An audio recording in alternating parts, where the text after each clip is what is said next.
Alhamdulillahi Rabbil Alamin. Wassalatu wassalamu ala asrafil anbiya'i wal mursalin. Nabiina Muhammadin wa ala alihi wa sahbihi ajma'in amma ba'du. Kaum muslimin, pemirsa Raja TV dan juga pendengar Radio Raja berada. Semoga Allah Subhanahu wa taala memberikan perlindungan pada kita semua, kesehatan, kesembuhan bagi yang sakit, dan keselamatan kita semua. Pada pagi yang berbahagia ini, alhamdulillah, kita memuji Allah Subhanahu wa taala atas segala limpahan rahmatnya, taufiknya. Kita masih dimudahkan bisa bermuajah, bertemu kembali dalam program Fikih Usrah yang masih kita bicara tentang solusi problematika rumah tangga yang merupakan bagian yang sangat panjang, dan kita buat insya Allah kita terus berseri dengan harapan semoga Allah Subhanahu wa taala memudahkan kita untuk memahami dan juga bisa melaksanakan itu semua untuk menghadapi problematika yang muncul dalam rumah tangga kita ataupun rumah tangga dari teman kita, sahabat kita, ataupun kerabat kita. Sebuah rumah tangga kadang muncul problematika bukan dari istri. Kita bahas pada tentang dari sang istri. Mungkin juga munculnya dari suami. Terkadang suami berbuat sesuatu yang bisa merusak rumah tangga. Bahkan berbuat nusus, berpaling dari istrinya, yang ini merupakan pintu yang sangat lebar, lebar untuk mudahnya syaitan menghancurkan rumah tangga kita. Maka Allah Subhanahu wa taala menyampaikan dalam Al-Qur'an dalam firman-Nya, "Wa in khaffat min ba'liha nusulan aw i'radan fala junaha 'alaihima ay yusliha bainahuma sulha wa sulhu khair." Apabila wanita khawatir dari suaminya nusus, tidak mau menaikkan hak sang istri, atau i'radan berpaling darinya, maka dibolehkan bagi keduanya untuk mengadakan perdamaian, dan perdamaian itu adalah baik.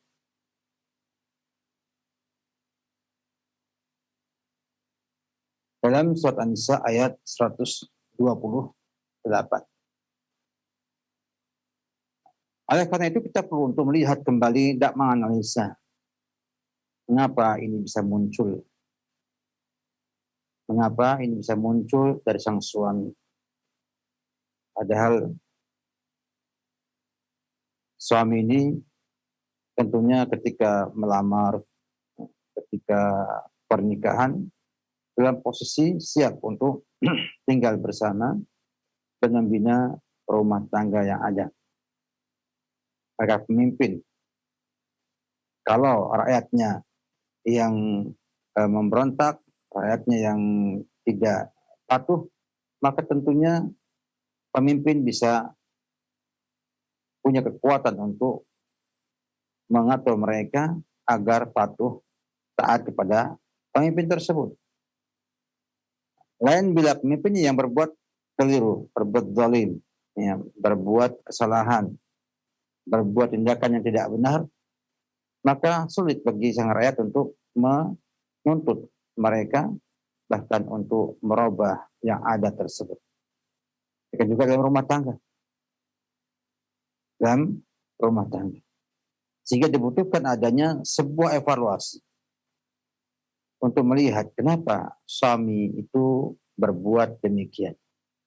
Tidak mau menafkahi, dan sangat banyak sekali dari pengaduan para pemirsa, para pendengar sekalian yang menyampaikan bahwa suaminya tidak menafkahinya 3 tahun lamanya, atau meninggalkannya tanpa telepon, tanpa pemberitahuan dan sebagainya. Ini bentuk daripada nusus dan i'rad, ya, berpalingnya sang suami dari istri tersebut. Kita mau analisa secara ilmiah, secara ilmu, didapatkan ada beberapa kemungkinan sebab mengapa suami kok bisa berbuat demikian. Dia pemimpin, bertanggung jawab dalam rumah tangga.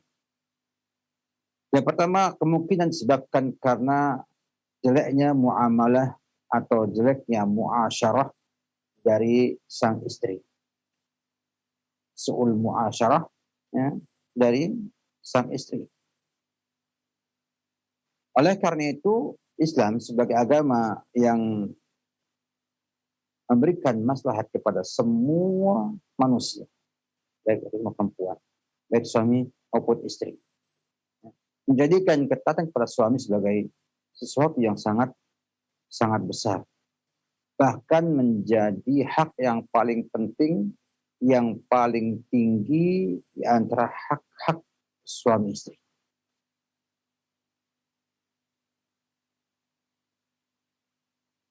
Sampai Nabi kita Muhammad SAW mengatakan, "Idza sallatil mar'atu khamsaha wa shamat syahraha wa hafizat farjaha wa ata'at zawjaha qila laha udkhulil jannata min hayth min ayyi abwabin syi'ti." Hadis sahih akhrajahu Ahmad fi musnadih. Nabi bersabda, apabila wanita itu sholat 5 waktu, kemudian puasa Ramadan penuh, menjaga kemaluannya, dan mentaati suaminya, maka sampai kepada dia di hari kiamat nanti, udkhulil jannah, masuk ke dalam surga. Dari pintu mana yang kamu suka. Sebuah jaminan di mana ketaatan kepada suami digandengkan dengan ketaatan kepada Allah Subhanahu wa taala. Lihat, salat waktu taat sama Allah, puasa Ramadan taat sama Allah, menjaga kemaluan taat kepada Allah dan taat kepada suami. Ini kan hak yang besar untuk mentaati. Oleh karena itu Nabi kita Muhammad sallallahu alaihi wasallam menyampaikan kepada kita tentang wanita yang terbaik. Ketika ditanya beliau, ayun nisa'i khair, manusia wanita yang paling baik, kata beliau, alladzi tasurruhu idza nadhara, yang perempuan itu akan membahagiakan suaminya bila suaminya melihat, wa tuti'uhu idza amara, yang mentaati suaminya jika suami merintahkan, wala tukhalifuhu fima yakrahu fi nafsihi wa malihi, dan tidak menyisi suami dalam hal-hal yang suami tidak sukai pada dirinya dan pada harta sang suami tersebut. Hadis riwayat Nasa'i dengan sanad yang hasan. Sehingga orang wanita yang berakal baik, yang baik tentu akan berusaha bagaimana tidak berbuat yang tidak baik dalam muasyarahnya, dalam hubungan dengan sang suami. Harusnya membahagiakan suaminya dan menjadikan suami sebagai tujuan ibadahnya. Artinya beribadah dengan apa? Dengan mentaati suami, dengan memberikan kepada suami yang terbaik pada sang suami.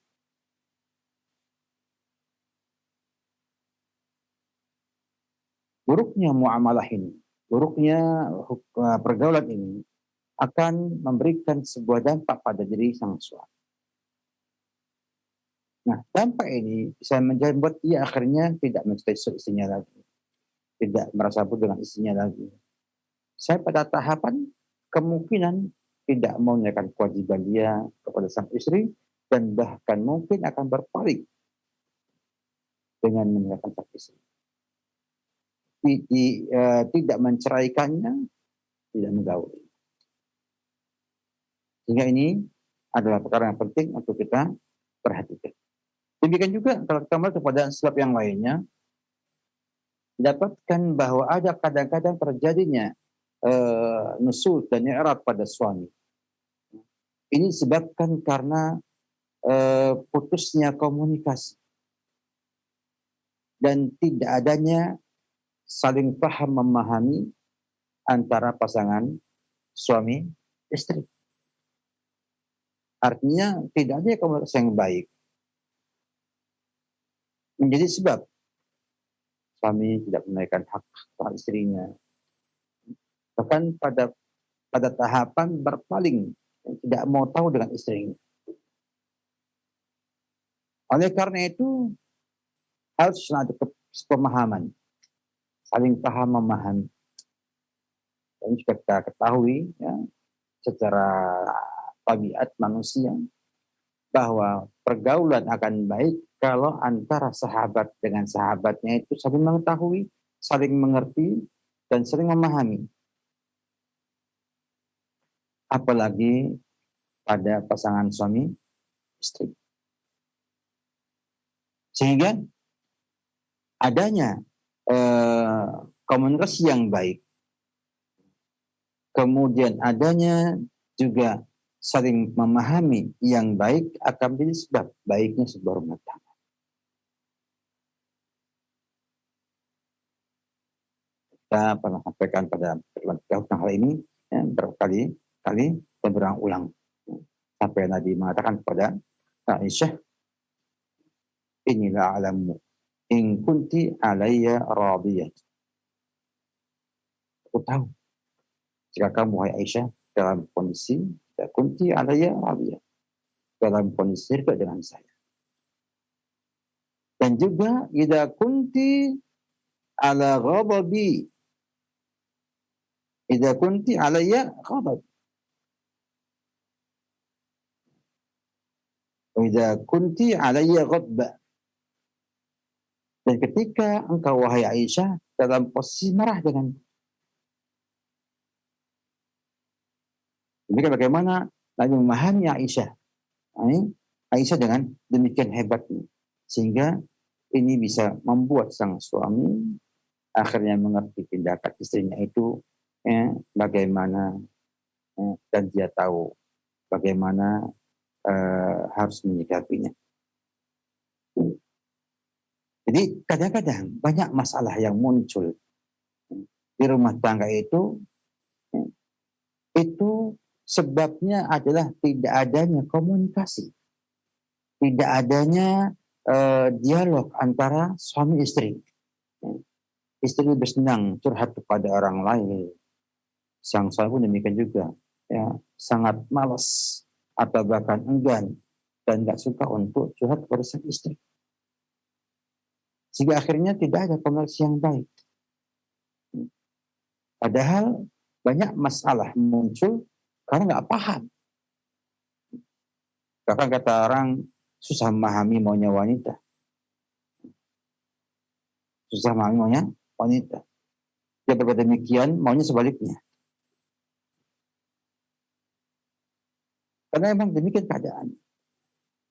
Ketika sang suami nggak mau mengerti keadaan istrinya juga nggak mau menghormati keadaan suaminya, maka muncullah di sana inqita' tafahum wal hiwar, tidak adanya saling paham dan juga hiwar, ya, dialog, kemudian komunikasi yang baik antara pasangan suami istri, yang ini akan membuat rumah tangga banyak memunculkan problem-problem yang lama-kelamaan bisa menjadi hambatan untuk menjadi keluarga yang sakinah. Demikian juga sebab lainnya, mungkin karena sudah tua atau sudah sepuhnya usia sang istri. Artinya istri sudah tua usianya dan nggak mampu untuk menunaikan hak-hak suaminya. Ini juga bisa menjadi sebab munculnya nusus dan nufur atau i'rad.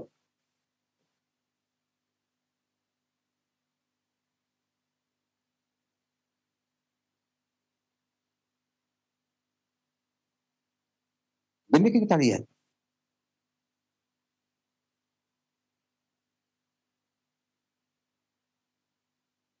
disampaikan oleh Aisyah radhiyallahu anha ketika menyampaikan kepada Urwah bin Zubair dalam hadis Abu Dawud dalam sunannya, bahwa mengatakan bahwa Rasulullah dulu itu tidak pernah mengutamakan sebagian atas sebagian kami dalam pembagian menginapnya.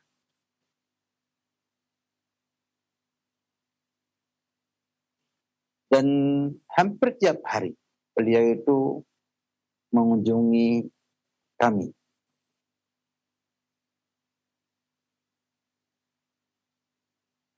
Mengunjungi para istrinya. Sampai kemudian Saudah bintu Zam'ah, ketika usia sudah tua beliau dan khawatir Nabi akan menceraikannya, maka beliau menghibahkan harinya pada Aisyah asal beliau tetap menjadi istri Rasulullah Sallallahu Alaihi Wasallam. Sehingga muncullah firman Allah Subhanahu wa taala, "Ini imra'atun khafat min ba'liha nusuzan aw i'radan fala junaha 'alaihima ay yusliha bainahuma sulha wa sulhu khair." Surat An-Nisa ayat 128. Sehingga kata Imam Qurtubi, nazatul ayah bisababi Saudah bintu Zam'ah. Kekhawatiran Saudah membuat ia rela berdamai dengan mengalah, tapi tetap menjadi istrinya Rasulullah SAW, hanya tidak mendapatkan bagian menginap di rumah. Masih ketemu dengan Nabi di siang hari dan mendapatkan hak-haknya dari Nabi kita Muhammad SAW, hanya malam harinya digunakan untuk Aisyah radhiyallahu taala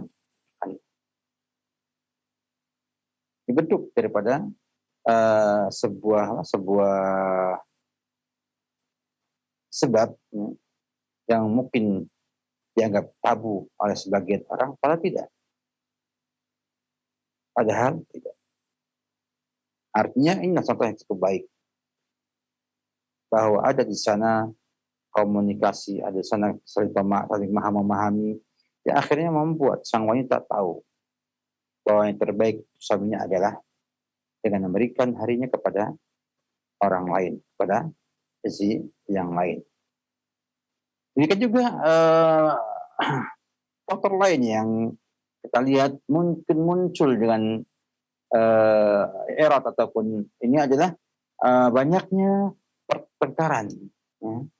pertengkaran yang terjadi pada rumah tangga, pada pasangan tersebut. Sehingga karena sering tengkar, akhirnya muncul rasa tidak enak atau mungkin merasa nggak nyaman untuk ketemu dengan istrinya. Terjadi.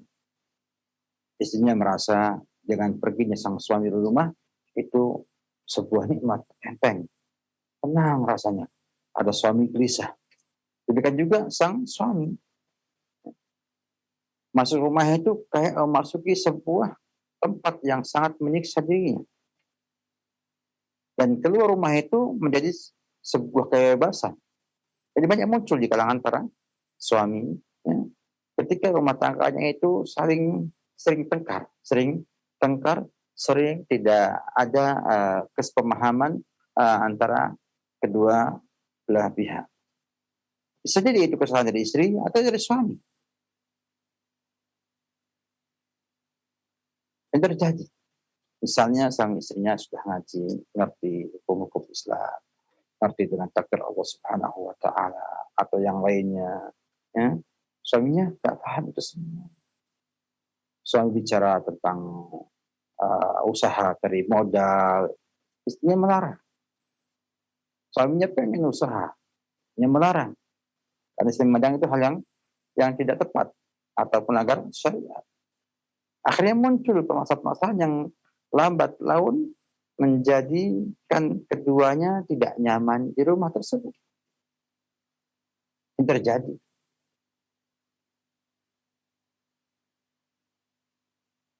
Dan ketika sudah terjadi demikian, akan muncul rasa tidak suka di hati.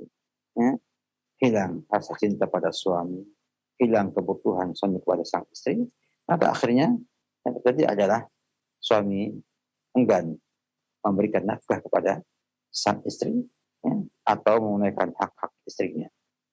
Muncul nusyuz. Sampai pada tahapan berpaling dari sang wanita. Meninggalkan sang wanita. Jadi jangan jaga pengen, ya, pertengkaran di rumah tangga itu bila sekali dua kali itu adalah bumbu penyedap di rumah tangga, namun bila terus-terusan akan membuat ketidaknyamanan di hati masing-masing yang akan mengakibatkan adanya nusus dan i'rad ini. Allah alam bissawab. Demikian juga kalau kita melihat faktor tidak bisa melahirkan, ya, tidak punya anak menjadi apa? Menjadi sebab juga adanya i'rad ataupun adanya setelah sang suami. Walaupun ya, kita ketahui bahwa itu semua dengan takdir Allah Subhanahu wa taala. Allah berfirman dalam surat Asy-Syura ayat 49 sampai 50, ya. Lillahi ma fis samawati wal ard yakhluqu ma yasha yahabu liman yasha inathan wa yahabu liman yasha dhukur aw zawijuhum dhukranan wa inathan wa yaj'alu man yasha'u aqima innahu alimun qadir. Menunjukkan bahwa orang yang mandul, tidak punya anak, ya, itu adalah dengan takdir Allah Subhanahu wa taala. Allah yang berikan hati. Tapi sudah demikian saja masih banyak dan mungkin banyak sekali. Ketika tidak punya anak setahun, 2 tahun, kita sudah mulai ada kegelisahan yang sangat sangat nyata, ya, sampai mencari cara untuk bisa punya anak. Sampai pada tahapan ketika dipastikan sekian tahun tidak punya tidak punya keturunan, akan membuat dia berpikir untuk apa? Untuk menikah kembali. Ketika menikah kembali tidak memungkinkan karena sang istri tidak mengizinkannya, ya, akhirnya muncul di sana hal-hal yang tidak diinginkan dan bisa jadi muncul di sana nusuz ataupun i'rad.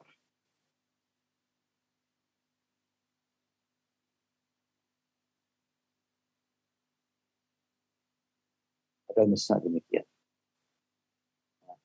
Mestinya, ya, bahwa sang suami tidak boleh membenci, tidak menyukai istrinya hanya karena kekurangan tersebut.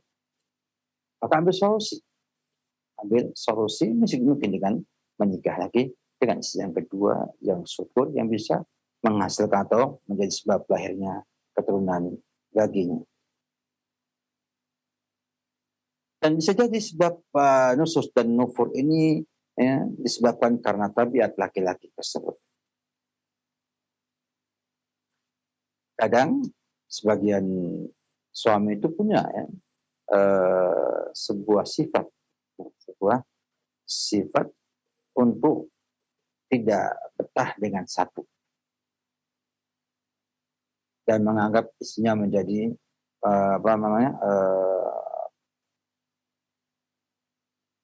pembatas, ya, atau yang membatasi geraknya, atau kayak belenggu, ya, yang membelenggunya sehingga kesannya tidak bebas dan sebagainya macam, ya. Namun juga bisa jadi menjadi sebab seorang suami muncul sifat nusuk dan juga i'radnya, sehingga akhirnya muncul hal-hal yang tidak diinginkan dengan tidak menunaikan kewajiban dengan benar, tidak menunaikan hak-hak istri dengan benar, ya, dan kadang-kadang sampai tidak peduli dengan rumah tangga.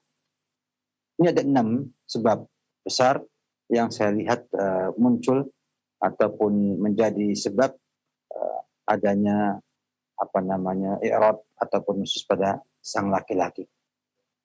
Tentunya ini semua jangan dibiarkan. Bila dibiarkan begitu saja akan muncul kehancuran dalam sebuah rumah tangga. butuh terapi. Di antaranya adalah mungkin dengan cara kita memahamkan suami, ya, agar sang suami paham tentang tabiat sang wanita, tabiat istrinya. Bahwa istrinya itu punya tabiat yang nggak sama dengan dia.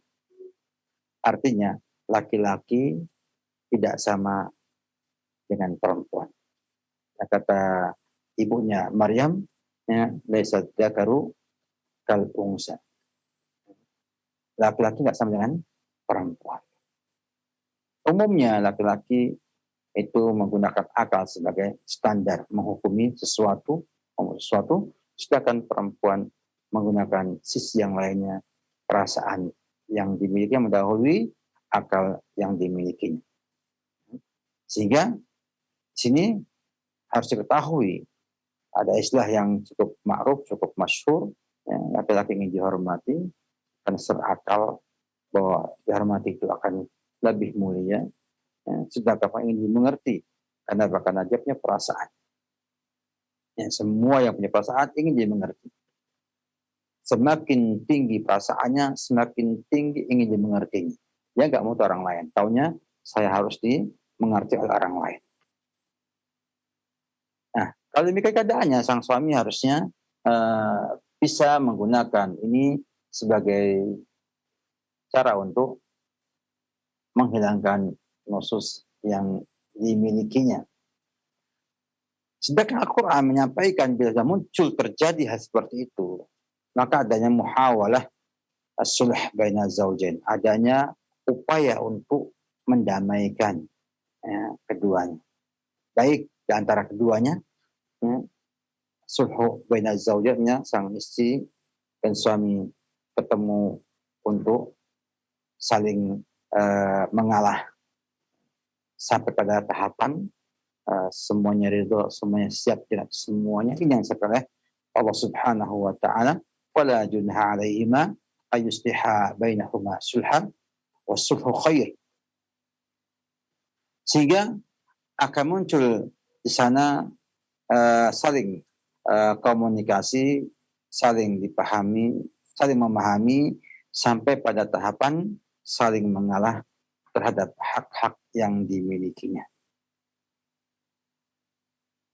Sehingga kata Imam Ibn Arabi, ya, dalam kitabnya Ahkamul Quran, aku mendapatkan Allah Subhanahu wa taala mengizinkan pada khususnya suami untuk berdamai.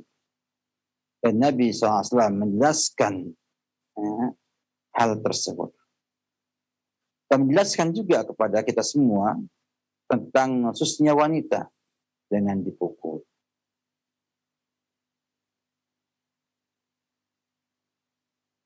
Dan juga mengizinkan wanita untuk khulu ketika keduanya takut tidak bisa menunaikan hak-hak Allah.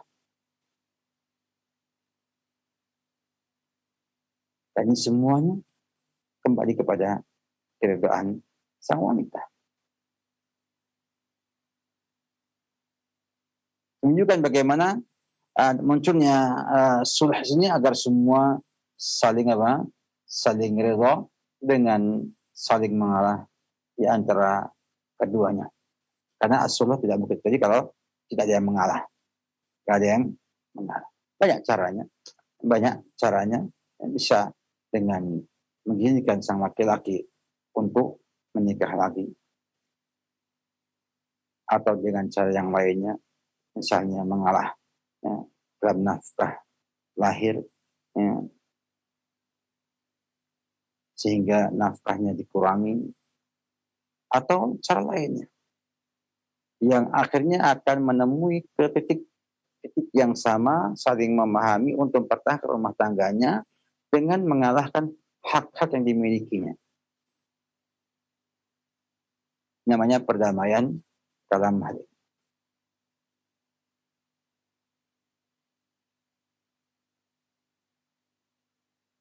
Sehingga apabila nususnya dengan sebab yang dapat diterima, ya, mungkin tidak punya anak,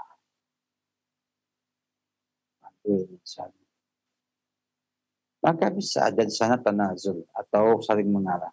Sang perempuan mengalah, minta suami untuk menikah dengan wanita yang solehah, yang baik, yang nanti bisa saling mengerti dengan dia untuk ada dalam rumah tangga tersebut.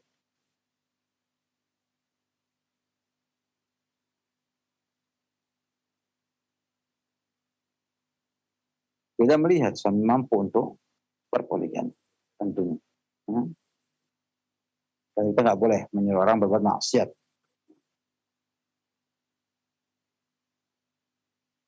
Demikian juga bisa dengan cara mengalahkan hak yang dimiliki. Walaupun sang suami tidak mengalah sama sekali. Yang penting adalah upaya yang seperti para ulama rahimahullah ta'ala, bahwa kedua suami istri harus berusaha punya semangat untuk mempertahankan rumah tangga. Dan untuk berpikir ulang akan bahaya bila munculnya perceraian di antara kedua.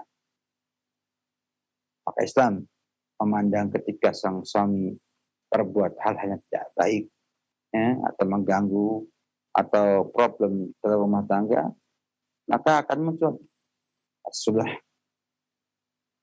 perempuan boleh mengajukan perdamaian dengan sang suami. Bisa juga sang suami, sang istri atau sang wanita khulu, minta cerai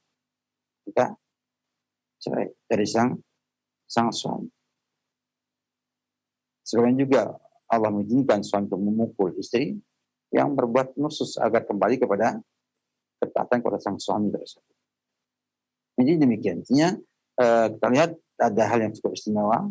Ya, laki-laki boleh bersikap seperti itu, memukul. Wanita tidak memukul suaminya, tapi wanita mengajak perdamaian, memahamkan sang suami, ya, sampai akhirnya muncul di sana kepemahaman yang benar, dan akhirnya muncul perdamaian antara kedua.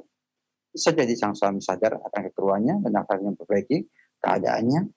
Bisa jadi juga sang suami bertahan dengan keadaannya sehingga istri harus mengalah agar ia merubah keadaannya menjadi lebih baik lagi. Dan demikian jelas itulah para pemirsa sekalian, bahwa Islam cukup indah mengelola sebuah rumah tangga dan mengelola problematika yang muncul dalam sebuah rumah tangga. Semoga yang sedikit bermanfaat. Wabillahi taufik. Salam Muhammad wa ala alihi wa sahbihi wa sallam. Nah, Ustaz, barakallahu fikum wa jazakallahu khairan. Terima kasih atas bimbingan serta pelajaran yang bermanfaat dan keluangan waktu yang Ustaz sempatkan untuk kembali menyampaikan ilmu di kesempatan pagi hari ini dari bahasan Fikul Usroh. Semoga pertemuan kita diberkahi Allah dan dimudahkan untuk kita bisa memahami serta mengamalkannya. Selanjutnya bagi pemerhati roja yang ingin bertanya seputar pembahasan ini, kami berikan waktu atau kesempatan bisa menghubungi kami via telepon. Silakan untuk penelpon yang pertama. Halo, Assalamualaikum warahmatullahi wabarakatuh. Waalaikumsalam warahmatullahi wabarakatuh, Ibu. Iya, dengan siapa di mana? Dengan Ibu Selina di Cibinong. Ya, silakan Ibu. Barakallahu Ustaz. Barakallah.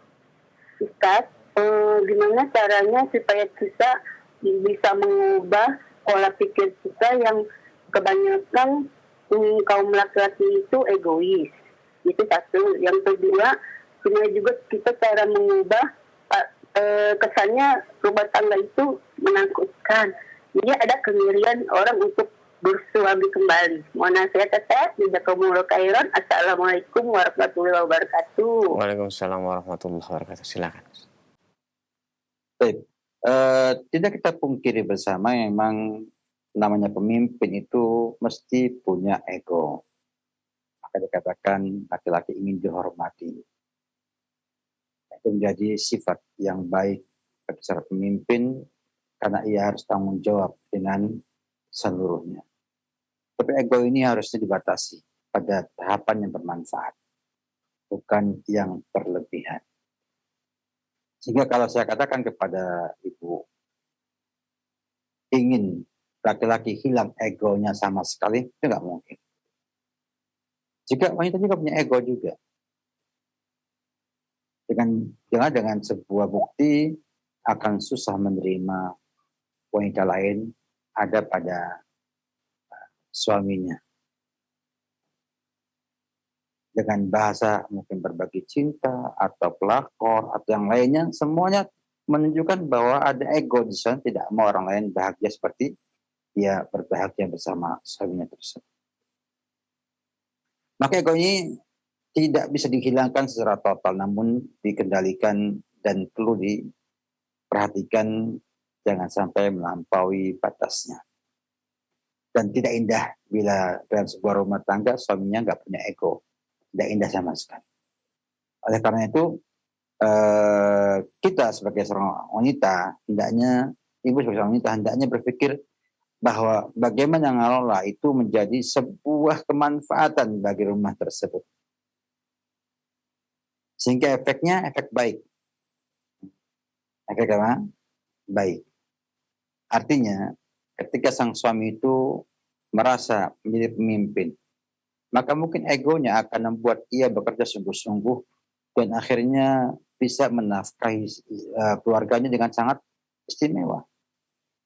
Banyak dapatkan oleh kita laki-laki yang sangat semangat bekerja pagi siang malam hanya untuk memberikan nafkah kepada keluarganya. Dasarnya ego. Dasarnya ingin agar dihormati sama istrinya. Itu saja sebetulnya yang diinginkannya. Kadang-kadang demikian.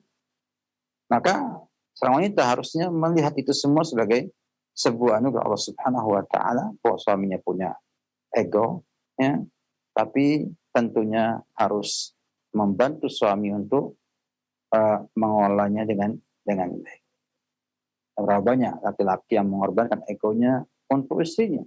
Ketika sang istri mampu mengolah hati suami dan mendapatkan suami itu bila melihat istrinya bahagia, memerintahkan istrinya ditaati, dan semua yang tidak disukainya istrinya hindari, sehingga ia mendapatkan surganya di dunia ini di rumah tangganya. Sehingga ada istilah baiti jannah. Mereka tidak betah tinggal di luar, betah tinggal di rumahnya. Ini saya lihat setelah pada Allah Subhanahu wa taala izinnya, kemudian juga ada peran sang istri di rumah yang membuat sang suami itu betah dan mampu merendahkan egonya untuk mendapatkan yang terbaik di rumahnya. Ini saya lihat perlu kita perhatikan bersama. Nabi sampaikan dengan sangat sederhana, ya, dengan mengatakan ayun nisa'i khairun, jawabannya tasurruhu idza nadhara. Wanita itu membuatnya bahagia ketika ia melihatnya. Artinya menjaga penampilannya, ya, atau apa saja. Nggak mesti harus pakai make up, ya, atau kosmetik, tidak mesti. Mungkin cukup dengan bersih, rapi, sampai sudah senang. Ya. Sampai mungkin juga laki-laki beda-beda memandang ini semua. Sehingga istri harus tahu apa yang disukai oleh suaminya. Mungkin cara pakaiannya, mungkin warna pakaiannya, mungkin juga yang lainnya yang mungkin membuat suami itu melihat istrinya cantik walaupun ala kadarnya. Kemudian yang kedua adalah tuti'uhu idza amara, mentaati sang suami bila diperintah. Suami mengatakan dia apa, dia taati.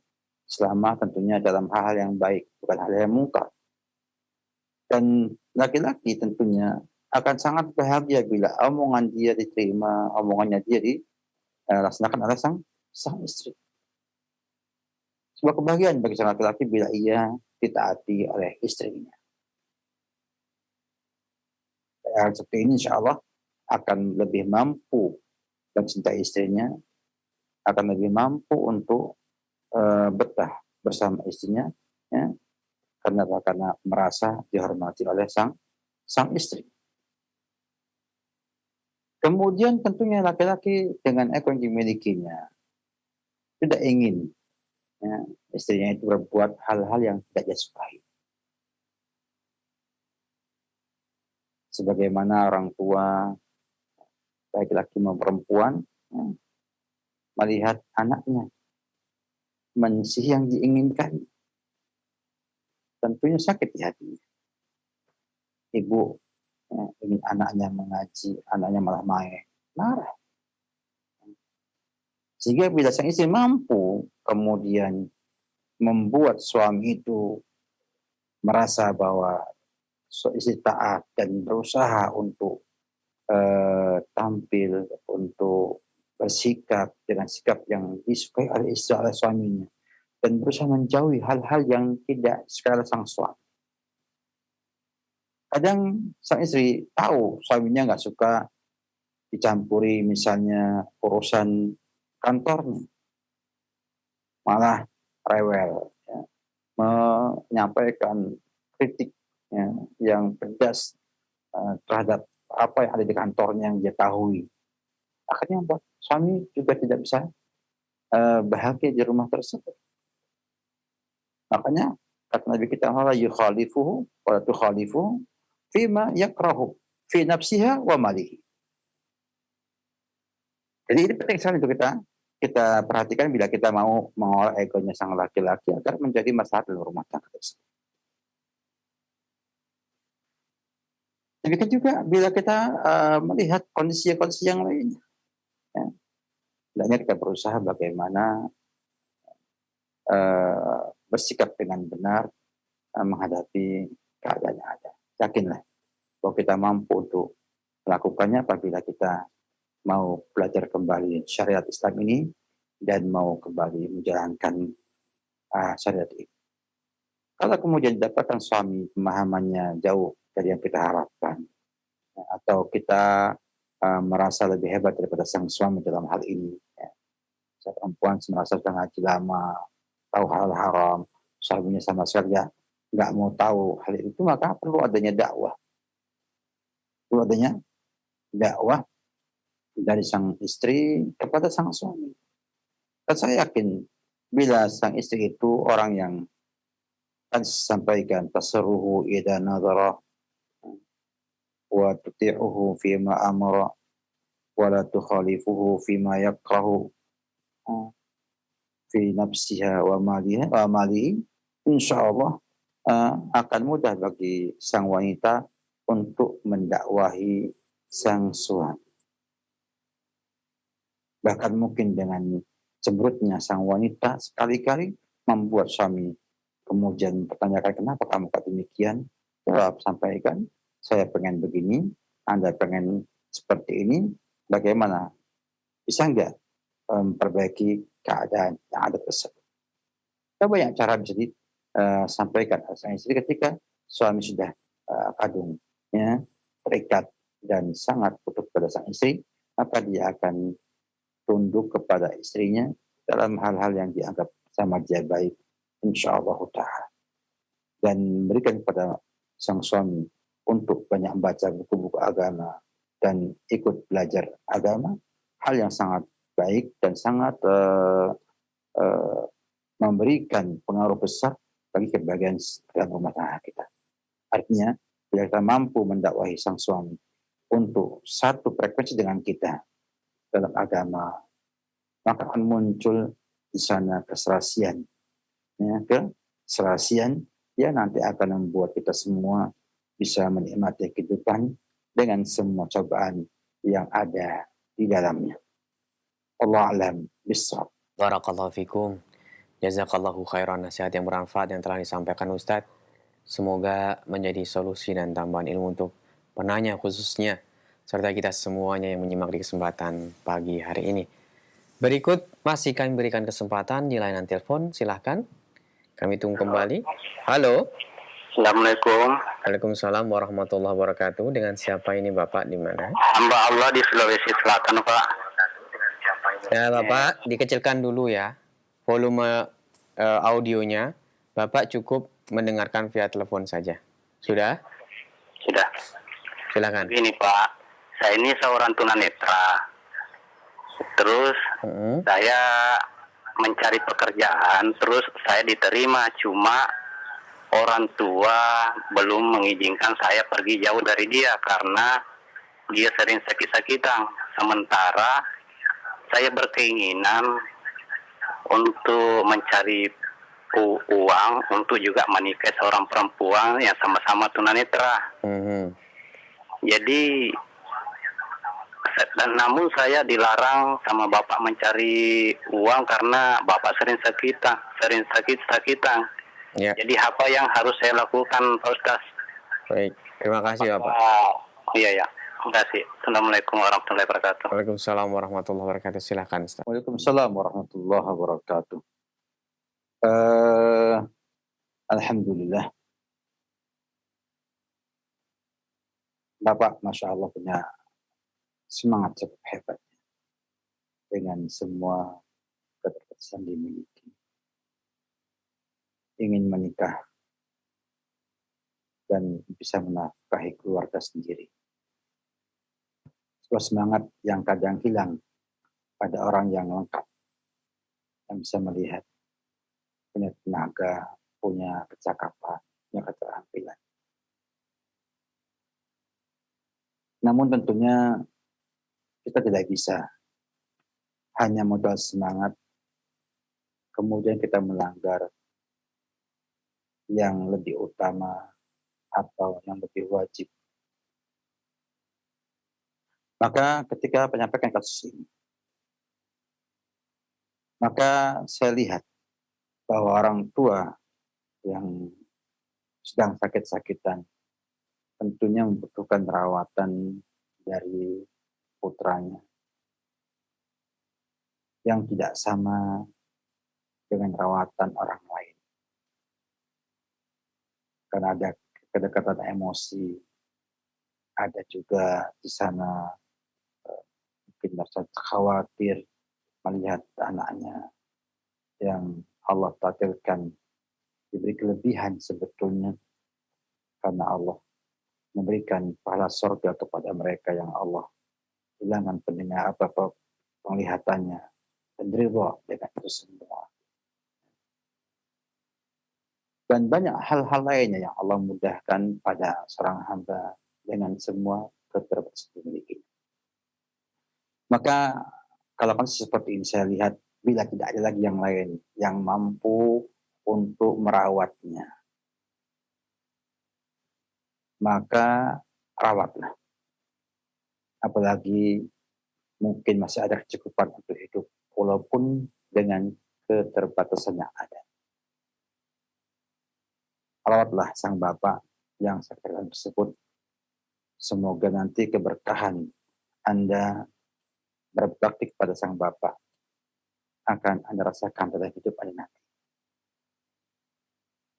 Mungkin dengan sebab baktinya Anda kepada sang bapak yang sakit-sakitan itu, Allah berikan taufik, dapatkan istri yang baik. Yang tidak mesti tunanetra juga, namun solehah yang bisa mendampingi Anda dalam kehidupan dan rumah tangga Anda di hari-hari yang akan datang. Dan itu bukan mustahil. Dan banyak kejadian atau banyak peristiwa yang ada pada anak manusia. Allah berikan kemudahan-kemudahan yang tidak terbatas ketika ia berbakti kepada kedua orang tuanya. Ketika ia merawat orang tuanya. Ketika ia berusaha untuk membahagiakan orang tua. Dan testimoni banyak sekali. Karena itu dan teramal soleh dan ketakwaan. Dan Allah sampaikan, wa may yattaqillaha yaj'al lahu makhraja wa yarzuqhu min haitsu la yahtasib. Siapa yang bertakwa kepada Allah, Allah akan berikan jalan keluar dari semua kesusahannya, semua kesempitannya. Dan akan Allah kasih rezeki dari tempat yang tak terduga-duga. Sehingga jangan remehkan. usaha kita memelihara orang tua kita, memelihara mereka, apalagi dalam keadaan sakit,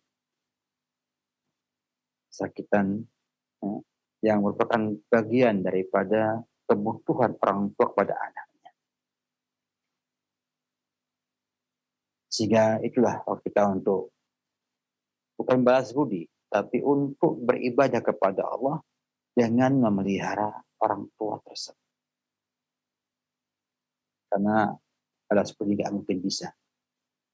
Tidak bisa anak itu mampu membalas budi orang tuanya. Cukup dengan ia lahir dengan sebab orang tuanya, juga tidak bisa kita sebagai anak membalas budi tersebut. Kita nggak mungkin melahirkan bapak kita. Oleh karena itu, sebaiknya dalam nasihat saya kepada saudara,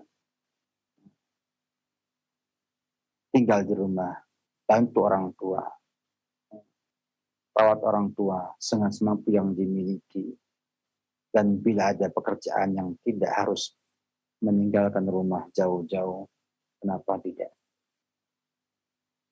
Niat baik. Mohon semoga kemudahan, diberikan kemudahan untuk punya pekerjaan yang dekat dengan rumah tanpa meninggalkan orang tua yang sedang sakitan tersebut. Atau minta kepada Allah jodoh. Wanita yang baik, yang soleh, yang nanti mampu melihara bapak. Sehingga Anda bisa bekerja dan bapak terawat di rumahnya. Ini bukan hal yang mustahil. Allah Subhanahu wa Ta'ala memberikan yang dikehendakinya dan mampu memberikan, dan juga tidak ada yang berat bagi Allah Subhanahu wa Ta'ala bila hendak mengabulkan permintaan kita semua.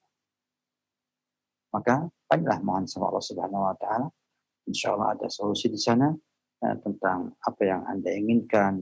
Semangat itu jangan kendor, namun juga jangan sampai melampaui batas sehingga meninggalkan yang wajib atau meninggalkan yang lebih utama dari hal tersebut. Wallahu a'lam bishawab. Terima kasih atas nasihat serta jawaban yang bermanfaat untuk Bapak yang bertanya. Semoga menjadi tambahan ilmu untuk kita semuanya yang menyimak pada kesempatan kali ini. Selanjutnya masih kami berikan kesempatan, silakan telepon yang berikutnya. Di kesempatan pagi hari ini khusus berkaitan dengan fikul usrah, bagi Anda yang memiliki permasalahan keluarga, silahkan. Halo. Anda yang memiliki permasalahan keluarga, silahkan. Halo. Halo. Iya, dengan Ibu siapa di mana? Ibu Yeni di Sumatera Barat. Silakan Ibu Yeni pertanyaannya. Begini Ustaz. Assalamualaikum Ustaz. Waalaikumsalam warahmatullahi wabarakatuh. Pertanyaannya, ini tentang adik saya Ustaz. Dia baru menikah, baru 13 hari Ustaz, sudah diceraikan oleh suaminya. Padahal adik saya ini tidak melakukan kesalahan yang fatal untuk diceraikan oleh suaminya Ustaz. Itu untuk laki-laki seperti itu, apakah ada hukum gitu Ustaz? Mohon jawabannya Ustaz. Ya.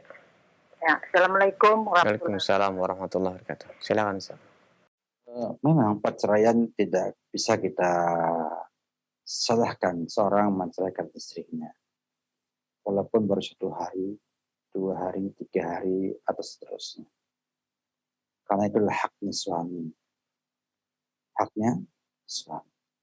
Terlepas pada apakah akan berbuat zalim atau tidak kepada sang wanita, tapi secara hukum syariat, sang suami boleh menceraikan istrinya, walaupun belum berhubungan suami istri dengan sang istri.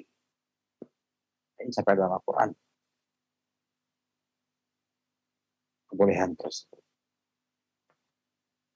Apalagi bila kemudian sang istri itu berbuat kesalahan fatal.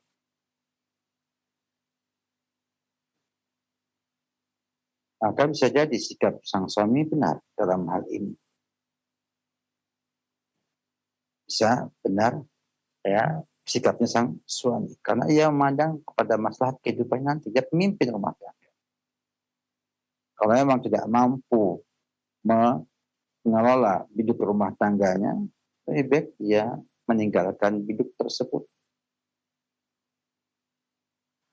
Atau sang wanita tidak punya sebuah kesalahan fatal, tapi ada di sana aib misalnya yang disembunyikan, kemudian tampak setelah pernikahan, dan dia nggak bisa menerima itu semua, ya, maka dia boleh juga untuk menceraikan sang tersebut, dan itu benar dalam syariat Islam. Namun kalau ia tanpa sebab, tanpa kesalahan, tanpa ini, secara hukum sah dia menceraikan, namun tentunya akan ada di sana efek yang tidak baik kepada keduanya, karena itu merupakan suatu kezaliman. Tentunya ia sudah melamar, sudah menerima amanah dari sang walinya, kemudian menyanyiakan tanpa sebab, tanpa ada alasan untuk menyanyiakan amanat tersebut. Sampai Allah katakan sebagai mitsaqan ghalidha, itu amanat. Ketika sang wali mengatakan, aku nikahkan kamu dengan anakku dengan mahar sekian dan sekian, dan terima. Ada serah terima, amanat. Yang aslinya pertamanya adalah bahwa amanat wanita itu di tangan orang tuanya yang memeliharanya, yang mendidiknya, yang menjaganya. Ketika ijab qabul, dipindahkan amanat itu kepada sang laki-laki. Sehingga sang laki-laki itu harus bisa memeliharanya, mendidiknya, dan menjaganya. Dan dia terima dengan baik-baik.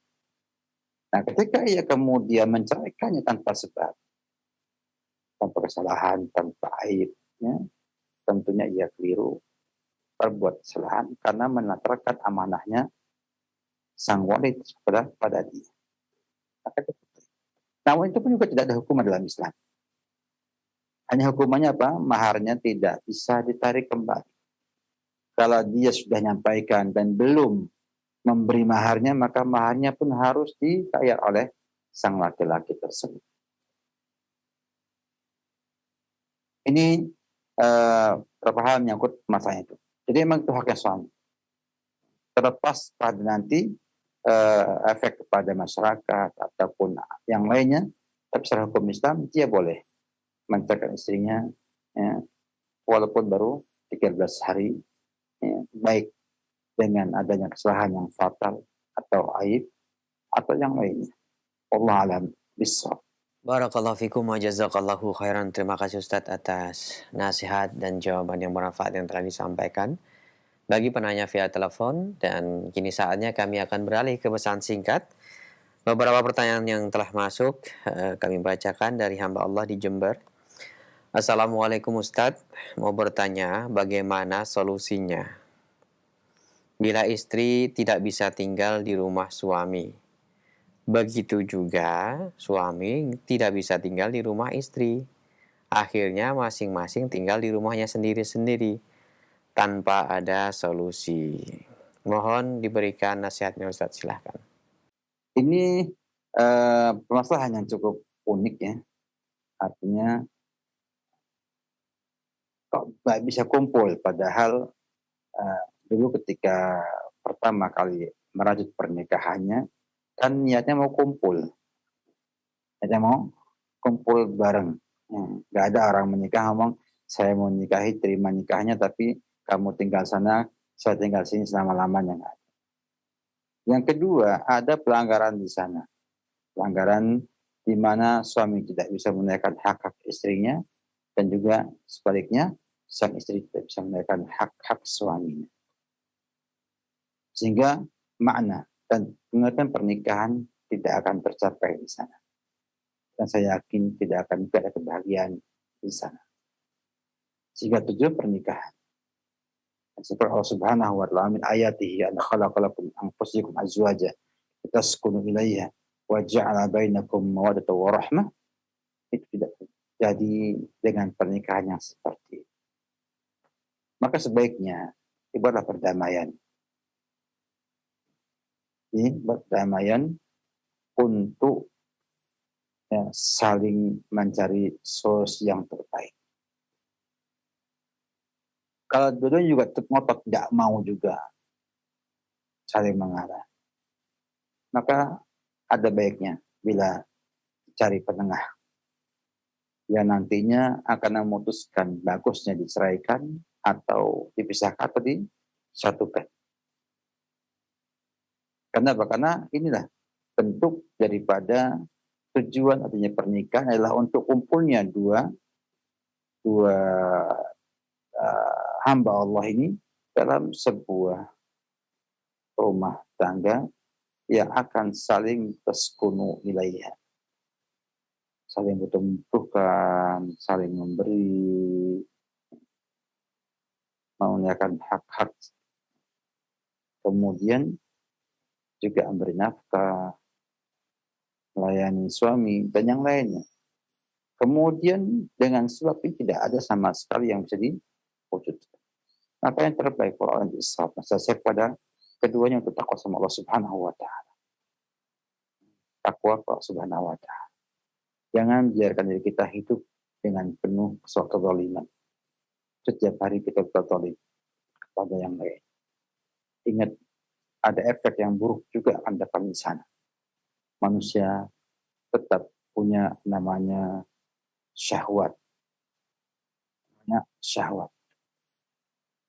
Dan di antara hikmah pernikahan adalah untuk laki-laki itu menuangkan syahwatnya pada tempat yang tepat. Pada gelas yang resmi.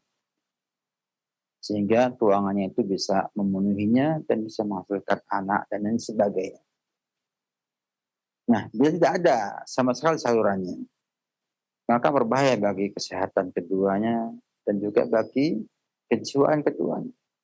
Dan dikhawatirkan akan muncul di sana hal-hal tidak diinginkan. Karena tidak bisa melakukan kemampuan seksual yang dimiliki oleh kedua-duanya. Seandainya pun dikatakan mampu menahannya secara fisik, namun mungkin juga tidak mampu secara pikiran. Akan ada kesepian di sana. Berbahaya sekali. Sehingga membuka pintu yang sangat luas kepada syaitan untuk menggoda kita semua untuk melanggar syariat Islam. Melanggar syariat Islam. Maka terbaik adalah pastikan dicerai sekalian atau berkumpul sekalian. Jangan buat pintu setan itu menggoda kita agar kita melanggar syariat, namun tutup pintunya itu dengan cara tadi kumpul satu rumah, diupayakan. Entah laki-laki yang mengalah atau perempuan yang mengalah, harusnya perempuan yang mengalah secara hukum, namun tidak apa, untuk kedamaian bersama karena ada masalah yang tidak bisa ditinggalkan di sana. Maka itu baik, atau bisa sekalian. Kalau kemudian ternyata itu ada sebabnya, perempuan merasa tidak nyaman di sana, tidak nyaman di situ, maka harus diselesaikan. Kenapa nggak nyaman? Apa alasan nggak nyaman? Apa sebabnya? Dilihat, kemudian diselesaikan satu persatu sesuai dengan sebab yang ada.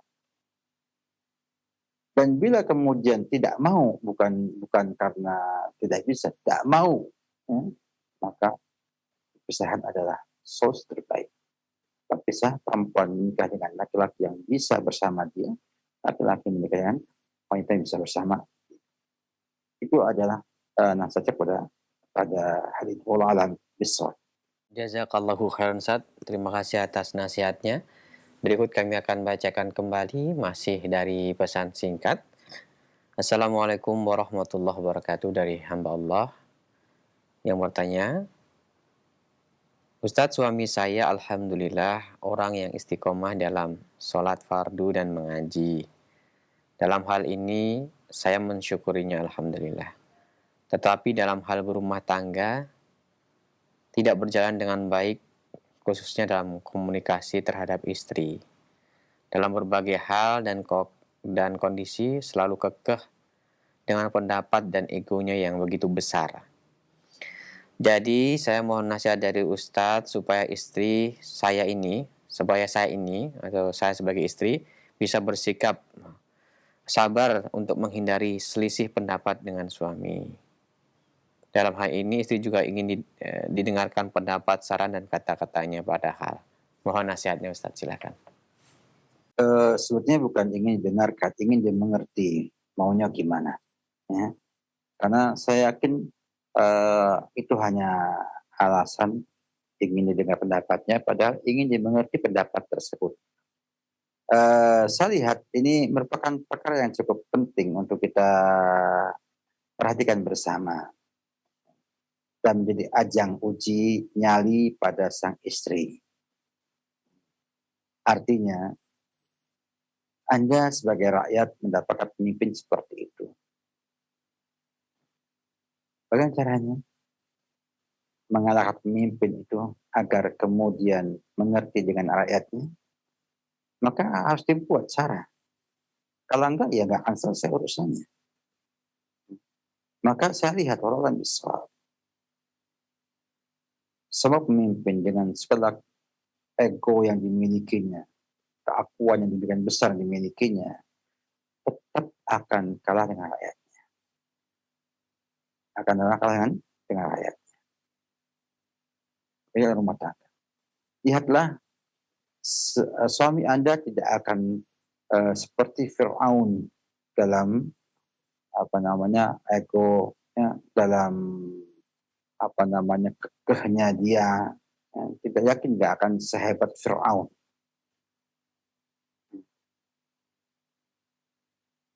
Itu sebuah kepastian. Namun ternyata istrinya Fir'aun, seorang wanita yang lemah lembut, ya, itu mampu membuat Fir'aun ngalah kepada dia pada perkara yang besar. Di mana Fir'aun membuat keputusan yang sangat penting untuk menjaga kekuasaan yang dimilikinya, membunuh semua anak laki-laki yang lahir ketika itu. Dan banyak membunuh laki-laki ataupun bayi laki-laki Bani Israel.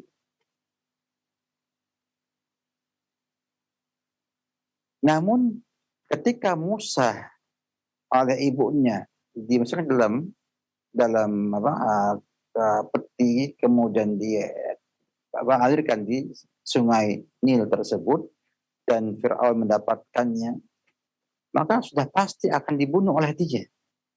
Pertama, bahwa Bani Israel punya perbedaan dengan sukunya atau bangsanya Fir'aun, punya ciri khas. Kita tahu ya, ini bayi orang Indonesia, ini bayi orang Arab, ini bayi orang Eropa, kita tahu semua. Namun ketika itu dengan sebuah kalimat dari sang istrinya, dia bisa ngalah. Bisa ngalah, bahkan ya, bisa merawat Nabi Musa alaihissalam sampai dewasa.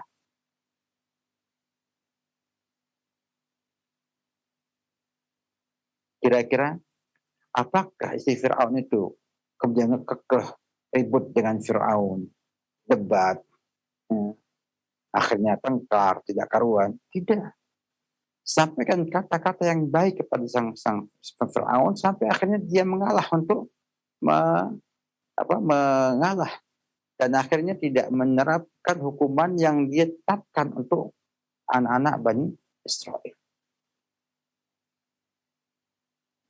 Bahkan lebih aneh lagi, Allah Subhanahu dengan takdir yang maha kuasa, itu membuat sang Musa tidak mau menyusul ke ibunya lagi, sehingga Musa dipelihara di rumah ibunya dan jadi anak angkatnya Fir'aun. Ini sebuah pelajaran kita semua, bagi kaum wanita, bahwa sekekeh-kekehnya sang suami, egonya besarnya sang suami, itu tidak akan bisa bertahan dengan kelembutan, dengan lemah lembutan sang istri yang soleha. Buktikan. Ya, Anda mampu untuk merubah itu semua. Sampai pada tahapan sang suami apabila sudah mengaji, ya, lebih mudah lagi. Mungkin bisa datang kunjungan ke para ustadz yang dikenalnya, dan nasihat, dan lain sebagainya. Atau diajak dia untuk berhukum dengan kitab dan sunnah. Dengan semua perkara yang ada. Dengan cara yang baik. Saya yakin, bila saudari pertama harus punya keyakinan mampu untuk merubah sang suami. Sehingga punya optimisme, punya semangat untuk merubah itu. Yang kedua, ingat bahwa Fir'aun kalah oleh istrinya itu dengan izin Allah Subhanahu wa Ta'ala. Sehingga wajib kita berdoa terus kalau terubah sang suami. Dan bersabar. Sebagaimana sabarnya istri Fir'aun, tidak membantah, tidak mengkritik, tidak mau menentang Fir'aun. Kemudian sedikit demi sedikit, kalau dia ngaji lagi, sholatnya rajin lagi, insya Allah, dalam waktu yang tak lama, ada perubahan yang dimiliki. Ini kan hak-haknya. Lihat, apakah ini adalah koridornya, haknya dia? Apakah ini adalah bidangnya dia? Yang saya khawatirkan adalah bahwa sang suami itu bersikap peka itu karena ia merasa itulah bidangnya dia. Dan sang istri merasa bahwa ia lebih baik daripada sang suami dalam masalah itu. Akhirnya timbul ketersinggungan. Dengan tersinggung itu akan membuat masalah. Emang ya, olah rasa ataupun estetika ini kadang-kadang sesuatu yang sulit untuk diteorikan. Namun orang itu bila sudah merasa ada tidak suka, tidak akan mampu menerima dengan baik pendapatnya orang lain. Buat dia suka sama Anda. Kemudian ajak dia untuk berpikir yang rasional ya, tentang apa keputusan yang dimilikinya. Bersabar adalah kunci kemenangan Nabi kita Muhammad SAW. Inna ma'as sabri an-nasr. Perjuangan terus untuk merubahnya, insya Allah modal cukup besar. Sudah sholat, rajin, kemudian sudah mau mengaji, belajar agama. Tinggal sentuhan akhir yang ada akan membuat dia lebih baik dan mengerti bahwa wanita itu ingin dia mengerti sebagaimana dia ingin dihormati oleh wanita tersebut. Wabillahi taufiq. Ustaz, barakallahu fikum wa jazakallahu khairan. Terima kasih atas jawaban dan nasihatnya. Berikut kami bacakan pertanyaan dari Abu Faiz di Batang, Jawa Tengah. Assalamualaikum Ustadz, rumah tangga Ana sedang guncang karena kekurangan ekonomi. Sehingga istri nampaknya marah sampai mendiamkan Ana selama hampir 1 tahun. Bahkan disentuh saja sudah tidak mau. Istri tidak mau menggugat cerai saya, tapi istri minta saya yang menceraikannya. Mohon nasihat dari Ustadz, silahkan. Insya Allah goncangan ini tidak akan sedahsyat goncangannya gempa bumi ya. Jadi insya Allah ini hanyalah sebuah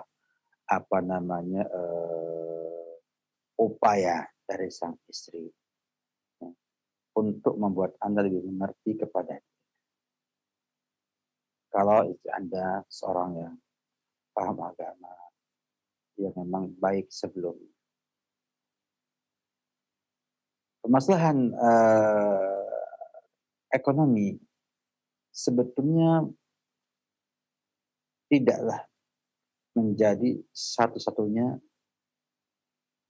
pertimbangan yang saya yakin pada diri istri Anda.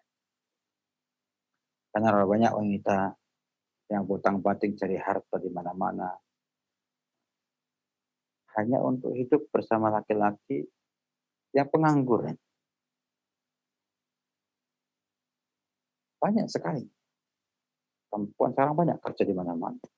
Jadi buruh, jadi apa. Dan itu cukup menyusahkan diri. Suaminya hanya tukang ojek. Artinya datang dari rumah, jemput dia, pulang. Nanti pergi, antar lagi. Seperti itu. Dan tidak ada tuntutan untuk minta cerai dalam hal ini. Nah, maka saya lihat kalau bisa, tampaknya Anda harus memperbaiki sisi lain. Artinya ketika Anda tidak mampu berkuasa dengan harta Anda, maka Anda harus berhasil berkuasa dengan akhlak dan muamalah saudara. Dengan muasyarah yang baik. Yang saya lihat, Allah alam bisa. Pengaruh muasyarah bil ma'ruf. Hubungan yang baik. Baik hubungan dalam kamar, hubungan di luar kamar, komunikasi yang baik, hidup atau hangat bersamanya, pujian kepadanya, nasihat kepadanya, terus dilantunkan kepada sang istri, insya Allah melihat dia suaminya baik, suaminya orang yang betul sayang kepada dia. Saya yakin kalau hanya ekonomi masih bisa makan, minum, masih bisa hidup ya secara normal, walaupun tidak banyak uangnya, insya Allah dia akan berpikir ulang untuk minta cerai. Di antara indikator yang saya katakan ini adalah ketika dia nggak mau minta cerai.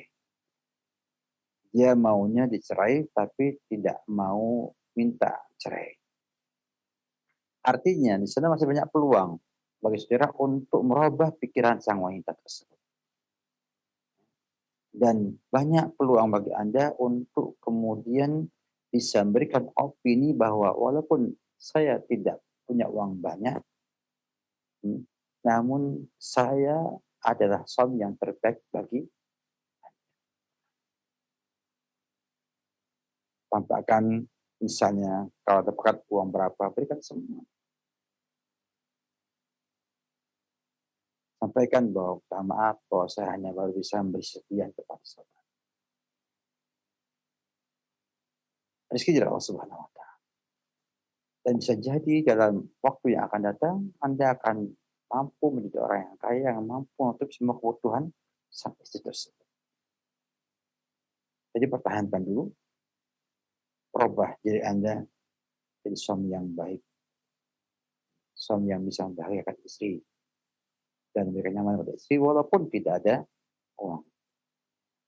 Beda ya konfila. Kalau kita mengambil rezeki kita, ini adalah harta yang saya dapatkan hari ini. Kita syukuri, kita ajak mereka berpikir untuk itu semua.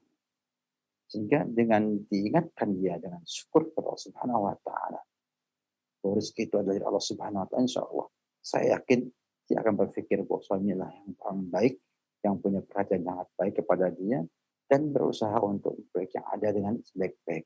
Insya Allah akan merubah sifat dan ucapan yang dimiliki tersebut. Jangan ceraikan dulu sampai Anda memandang memang cerai itu adalah masalah terbaik bagi kehidupan rumah tangga. Dan saya heran bila seorang laki-laki setahun lamanya tidak bisa menguasai sang istri. Berarti Anda harus memperbaiki diri Anda agar lebih baik, lebih baik dan lebih hebat sehingga mampu menguasai istri dengan tidak punya uang sama sekalipun. Semoga sukses, ya, berlatihlah, ubahlah yang buruk jadi baik, yang sudah baik buat lebih baik lagi. Wallahu a'lam bishawab. Barakallahu fikum wa jazakallahu khairan. Terima kasih atas jawaban-jawaban dan nasihatnya. Nampaknya pertemuan kita sampai di sini karena terbatasnya waktu. Mohon maaf para Ustadz. Sebelum kami akhiri, mohon Ustadz memberikan ikhtitam. Fadhal ya Ustadz. Sebagai penutup saya ingin menyampaikan pada para pemirsa, para pemerhati roja,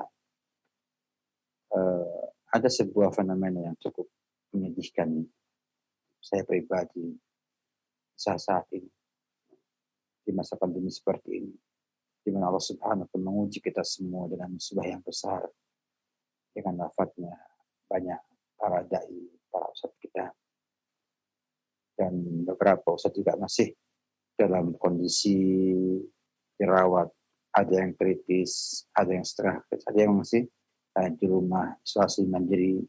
Ya, tentunya ini merupakan sebuah kehilangan yang cukup besar. Sebab mereka adalah aset umat ini, mereka lah orang terdepan dalam perbaikan akidah, ibadah, akhlaknya umat ini.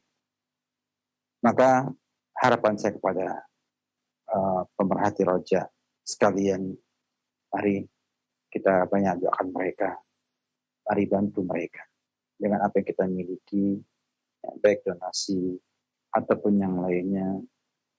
Silakan berdarah plasma, silakan segera yang punya bisa memberi dan yang lainnya, sehingga kita bisa menyelamatkan mereka dengan kemampuan yang kita miliki, sambil minta sama Allah Subhanahu kesembuhan untuk mereka, sehingga mudah-mudahan mereka bisa istiqomah terus sembuh, kemudian mampu untuk berdakwah kembali di jalan Allah Subhanahu wa Ta'ala.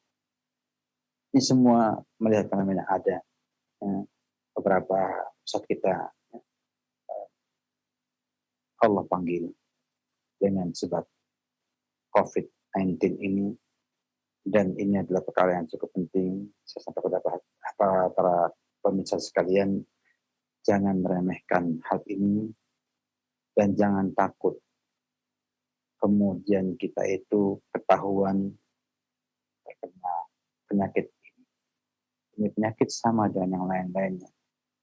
Sama-sama penyakit yang Allah turunkan ke manusia ini, dan Allah ada obatnya. Ada obatnya.